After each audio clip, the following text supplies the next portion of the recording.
Hello ഷിൻസസിന്റെ പുതിയൊരു വീഡിയോയിലേക്ക് എല്ലാവർക്കും സ്വാഗതം. നമുക്ക് ഈസി ആയിട്ട് ഒരു കോളർ എങ്ങനെ സ്റ്റിച്ച് ചെയ്തെടുക്കാൻ നോക്കിയാലോ. അധികം കട്ടിങ്ങും കാര്യങ്ങളൊന്നും വരാതെ എങ്ങനെയാണ് ഈസി ആയിട്ട് സ്റ്റിച്ച് ചെയ്തെടുക്കാൻ നോക്കട്ടെ. അതിന് ഇതുപോലെ ഒന്ന് കോളറിന്റെ ഷേപ്പിൽ ഇതുപോലെ കട്ട് ചെയ്തെടുത്തിട്ടുണ്ട് കേട്ടോ. അപ്പൊ ഇതിന്റെ ഡീറ്റെയിൽ വീഡിയോ നമ്മുടെ ചാനലിൽ അപ്ലോഡ് ചെയ്യുന്നുണ്ട്. അപ്പൊ അതൊന്ന് കാണാത്തവരെ ഒന്ന് കണ്ടു നോക്കട്ടെ. കറക്റ്റ് ആയിട്ട് അറിയണമെങ്കിൽ ഇതുപോലെ 2 പീസ് ക്ലോത്ത് എടുത്തിട്ടുണ്ട്, ഒന്നിൽ അയൺ ചെയ്ത് വെച്ചിട്ടുണ്ട്. എന്നിട്ട് രണ്ടും കൂടി ഇതുപോലെ സ്റ്റിച്ച് ചെയ്തെടുക്കുന്നുണ്ട് കേട്ടോ. അടിഭാഗത്ത് സ്റ്റിച്ച് ചെയ്യുന്നില്ല, ബാക്കിയുള്ള എല്ലാ ഭാഗത്തും സ്റ്റിച്ച് ചെയ്ത് ഇതുപോലെ മറിച്ചിട്ട് കൊടുക്കുകയാണ് ചെയ്യുന്നത്. വേണമെങ്കിൽ ഒന്ന് അയൺ ചെയ്യാവുന്ന കേട്ടോ.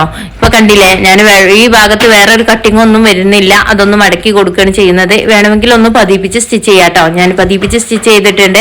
എന്നിട്ട് നമ്മൾ ഏത് ക്ലോത്തിലേക്കാണോ സ്റ്റിച്ച് ചെയ്യേണ്ടത് അതൊന്ന് ഇതുപോലെ സ്റ്റിച്ച് ചെയ്തെടുക്കുന്നുണ്ട്. അപ്പൊ ഡീറ്റെയിൽഡ് ആയിട്ടുള്ള വീഡിയോ നമ്മുടെ ചാനലിൽ അപ്ലോഡ് ചെയ്തിട്ടുണ്ട്. അത് കാണാത്തവരൊന്ന് കണ്ടു നോക്കുക. അപ്പൊ കണ്ടില്ലേ, ഈസി ആയിട്ട് നമ്മുടെ നെക്ക് കോളർ റെഡി ആയത്.